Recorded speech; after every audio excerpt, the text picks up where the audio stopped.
This video is sponsored by Squarespace. Alpine just bagged big points in Brazil, jumping from P9 to P6 in the Constructors' Championship, a 30 million plus payday at last. Some good news for a team that's been so easy to dunk on as of late. Some of you might just chalk this up as a bit of luck, and sure, the crazy conditions helped them pull off a very unlikely double podium. But if you've been looking hard enough, the signs of a turnaround have been there. So who should we be giving credit to? Well, of course, Flavio Briatore and Oli Oakes will be taking a lot of the credit, and of course, rightly so. Okay, they've played their parts. But I think there's another individual whose name I don't think will immediately come to mind, who I'd argue has had the most pivotal role in taking that car and that team from a competitive dumpster fire at the start of the year to something pretty decent that's made the last 4 Q3s in a row. And today I want to give them their flowers. So my name's Tommo.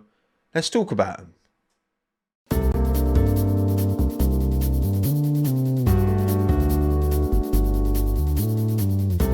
I'm not going to say who it is straight up, alright? I want you to work it out yourselves. So go back 19 years to 2005 and the mystery Frenchman in question, that's your clue, started his career at Enstone working as a junior aerodynamicist on Fernando Alonso's championship winning R25 and R26. He made it halfway through the 2007 season before jumping ship to McLaren, promotion senior aerodynamicist, working on Lewis Hamilton's championship winning MP423, no less, and his less successful but still race winning MP424. By September 2009 he was promoted from within to a team leader within McLaren's aerodynamics department. I'm going to say aerodynamics so many times in this video, it's a challenge. And that's a position he held until October 2012. So in total he spent 5.5 years at McLaren before departing for pastures new. I remember the F-duct.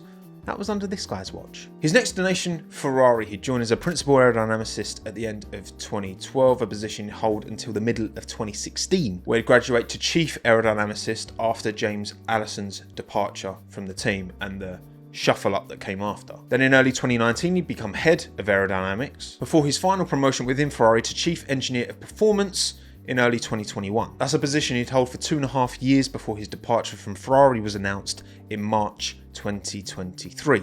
And when you include gardening leave, which took him from that March 23 to January 24, this man had spent 11.5 years at Ferrari, 5.5 at McLaren, 17 years experience. During his time at Ferrari, obviously he'd overseen Seb's championship challenging cars in 2017 and 18, and the 2017 car in particular, the SF71H, was particularly heralded for its innovative side pod crash structure design, a design that was eventually adopted across the grid even by Mercedes. Now of course it wasn't all plain sailing. 2020 was an absolute stinker season for Ferrari, in big part because of the power unit fuel flow meter issue, let's say, and roughly 50 brake horsepower down according to reports that I've read, which inevitably is going to have an impact on the rest of the car. Of course, this individual there on the aero team, they're not on the engine team, but loss of power, well, look, acceleration, torque, top end speed, it's more complicated than just a brake horsepower number and can have knock-on effects across the car. It's like the Ferrari right now is great out of slow speed corners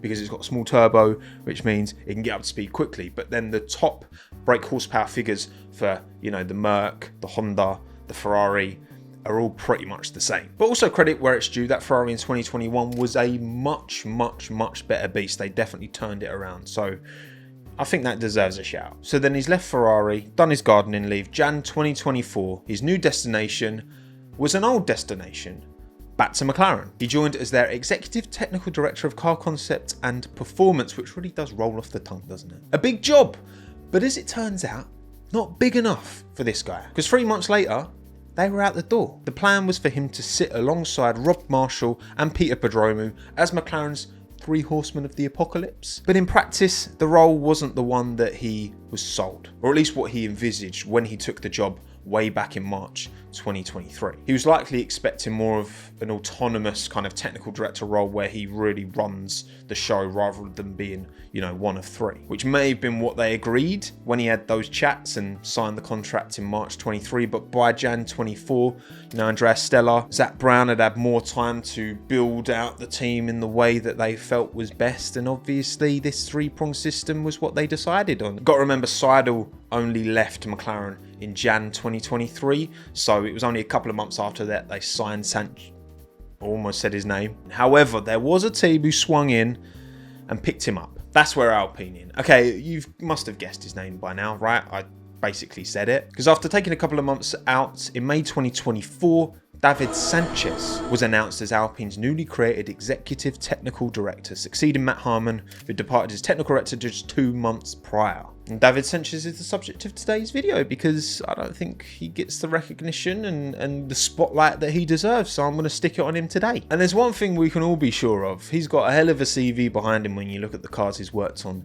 in the past. And when you look at Alpine's trajectory since he joined in May, well, we'll get into that. But not before we talk about today's video sponsor, Squarespace. Oh, no. Squarespace is the perfect all-in-one platform if you're looking to build your very own unique online home made even easier with their all-new design, intelligence, AI-powered system. Whatever you need from a website, Squarespace has you covered. Be that a portfolio, be that a blog, be that an online store. And on that note, go check out my online store, TOMMO'SRacingGoods.com. Powered by Squarespace, of course, and I've got something new coming before the end of the year. This is similar, but not the same. Go to the site now, fill out the contact form, and keep an eye on your email for updates. Tommos Racing Goods on Instagram while you're at it as well. And if you want to build your very own website, like mine, right, and try something that's free, it's only when you want to publish it live to the world you have to pay anything, well, I think you should head to squarespace.com/TommoF1 to get 10% off of your very first website or domain.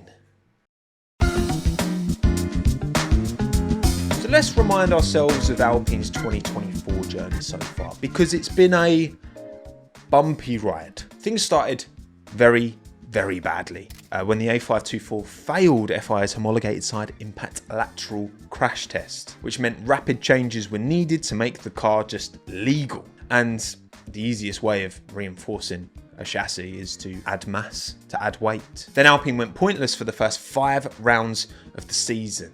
Esteban Ocon managed to squeeze out a P10 in Miami, their first point of the year. That was round 6, and to be fair, he was pretty good value for it. He was running P11 anyway before the Sargent Magnussen crash, so he didn't benefit massively like, say, Lando Norris did. The next race, round 7, Imola, pointless, and then round 8, Monaco. We don't talk about Monaco, do we? Somehow, Pierre Gasly managed to score a point. So like 8 rounds in 1/3 of the season done, Alpine has sat joint P, second from last, P8, P9, whatever you want to call it, with Williams on just 2 points. 2 points clear of Sauber, who were obviously on 0 because they are still on 0. Aston had 44 to their name, V Carbohydrate had 24, even Haas had 7 points to their name, with Nico Hülkenberg doing the job, doing the business, right? At the start of the year, it was Aston had a firm stranglehold on those final point scoring positions. Seemingly, it's got less like that as the season's gone on, which has been nice to see because Aston have made no progress, but there you go. Now, Alpine's first upgrade of the year was bolted on at round 4, Suzuka, which was mainly a weight-saving upgrade to remove the weight they'd had to add in order to reinforce the chassis to make the car legal. And going into that weekend, Pierre was pretty optimistic. It was planned already before the season started, so it's following the development plan we already had in place. We know it's not going to bring us where we want to be, but it's a first step in the right direction. And as much as the result wasn't great in Suzuka, that was more to do with the fact that they both touched shock at the restart, because obviously had the Ricardo Albon incident. Pierre had a great start up the inside and kind of got sandwiched between Ocon and Tsunoda. It was an unfortunate one, to be fair, but they both caught damage and that affected their finishing positions. But like I say, Miami, round 6, 2 rounds after the Suzuka update was introduced, was when Esteban scored the team's first point of the year. That was also the first weekend after Sanchez was announced as an Alpine guy. But of course, credit for this upgrade's uptick in performance can't go to David Sanchez at all, right? He only just joined. This upgrade, Gasly said it himself, was in the works before the season started. This was the product of Matt Harmon and Dirk de Beer as well, who were technical director and head of aero respectively before they both got out the door. Now the next third of the season, rounds 9 to 16, much more promising. Yes, it's really hard to gauge how much of a difference a new technical director can make straight out the door, right? They're just trying to help optimize what's already there, but more focused on improving the car going forward, because David Sanchez has spent 17 years away from Enstone, right? He's coming back. It's a completely different car. It's very, very different personnel. I can't imagine many are still there from when he was there last in 2007. But now the team had time to really understand that Suzuka update. Pierre managed 4 point scoring finishes in a row, obviously starting at round 8 Monaco, but then in round 9 Canada, round 10 Spain, and round 11 Austria. Also in Canada and Spain, Esteban turned up and got in the points as well. Now, it wasn't all great. Britain and Hungary were absolute stinkers. Pierre's car didn't even make the start at Silverstone, which was tough. But then when Belgium came along, Esteban managed a couple of points with a P9 finish. Now, like I said earlier, right, at the start of the season, Aston Martin really had a stranglehold on that P9, P10. By this time of the year, you got a lot more teams, you know, Albon, Sonoda, Magnussen, Hulkenberg, obviously getting into those point scoring positions, which made it, you know, a bit more competitive down at the bottom for Alpine. By the time round 16 Monza had been and gone, Alpine was still P8, not joint P8 anymore, with Williams on 13 points. So 11 points in the, you know, mid-late races to only 2 points in the first 8. So definitely an improvement there for sure. So then you look at round 17 until now, the final kind of third of the season. And look, when you look at the results on paper, apart from Brazil, it's not looking amazing. In Azerbaijan, Singapore and Austin, neither Alpine driver scored a point. Then only Pierre brought a P10 home in Mexico, just the 1 point, before then Braziled.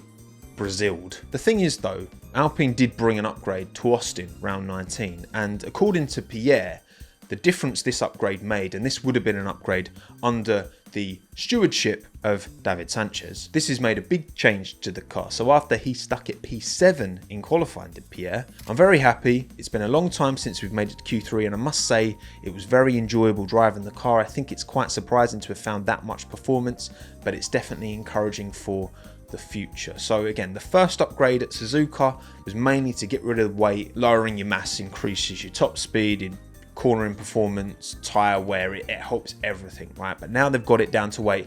You know, David has really, you know, got his wand out, done bits and bought this Austin upgrade, and Pierre's loving life. And the qualifying results, I think, tell a more accurate story as to where Alpine are right now. More so than that freak Brazil result, right? Which of course was inflated because of the conditions. But again, you got to say, you know, Pierre and Esteban held off George Russell in a Mercedes. I feel like these cars as well. The C5, you might have the McLaren quickest car, then Red Bull, then Ferrari. Then on the C4, you might have the Red Bull quickest car, then Ferrari, then, you know what I mean? Like, depending on the compound, different cars excel and struggle.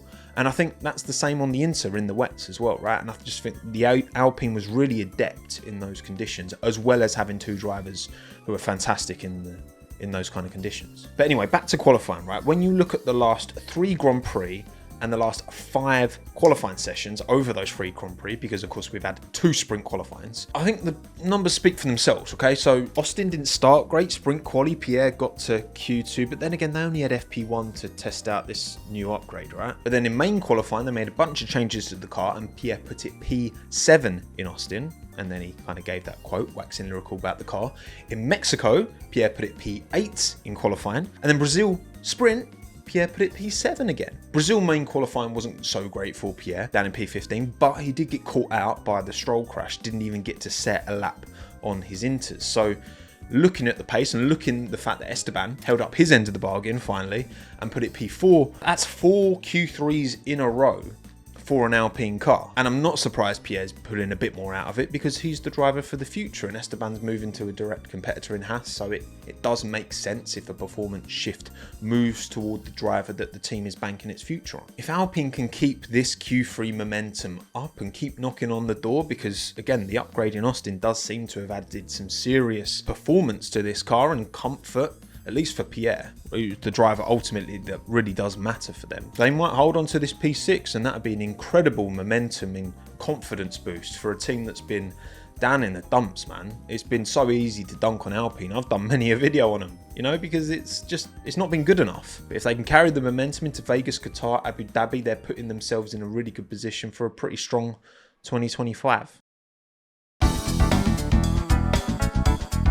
The unique thing with Alpine you've got to take into account is that they are running their own engine and it is not good enough. It's 20 to 30 horsepower down if you want to listen to what TOMMO'S now. I've got no reason to think he'd lie about that. So even if they were able to produce an aerodynamic platform as good as McLaren, Ferrari or Red Bull, which is a stretch I know, but even if they could, they're still down on power. I mean, we saw in 2020 and the end of 2019 how much a 50 brake horsepower deficit affected the Ferrari. It gives a degree of context to be like, okay, well, you know, Alpine are losing about half of that, whatever they do. I mean, at least 2025 will be their final season with their own engine in the bag, because of course they've signed that deal with Mercedes to take on their engine and their gearbox specifically in 26, and I think they're going to make their own gearbox after 2026. Maybe we will see a new and improved Alpine from then on as a customer to do what McLaren have proved can be done, right? And I think with David Sanchez at the wheel, I feel a lot more confident. You know, Oli Oakes seems to be doing a good job. He's got really good experience. Flavio, love him or hate him, he knows what F1's about.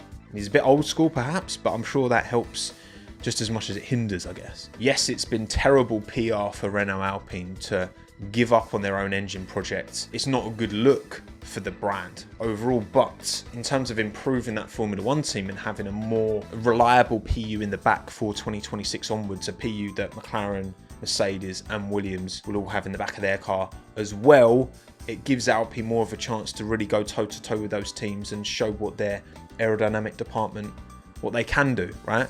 And again, with Sanchez at the wheel, with all his experience at McLaren and Ferrari, and seemingly he's really helped with this Austin upgrade this year. I know the many forced dawns with this team, but I really want them to do well. I've got a place in my heart for Enstone. You know, I know there's something nice about this little team in this little village, middle of nowhere. That's also a bit French. It's just cool, man. I really want them to do well. But look, maybe we'll be calling them high tech next year with Franco Colapinto in the car. It's the rumours at the minute, which, I don't know, no smoke without fire, right? How muggy would that be for Jack Doohan? Get the seat and then lose it to Franco. I mean, Franco's, you know, he came on the scene like a bull in the china shop in a good way. Come on, let's steady. He's had a couple of difficult weekends. Let's just give him the rest of this season to just simmer along. Shout out David Sanchez, shout out Squarespace for sponsoring this video. Drop a like if you enjoyed it, and in the comments below, let me know if you think David Sanchez could be the key to Alpine turning things around in 2025 and actually being better than Aston Martin. I could see it. Anyway, my name's Tomo. Thanks again. Have a good one. Ta-da.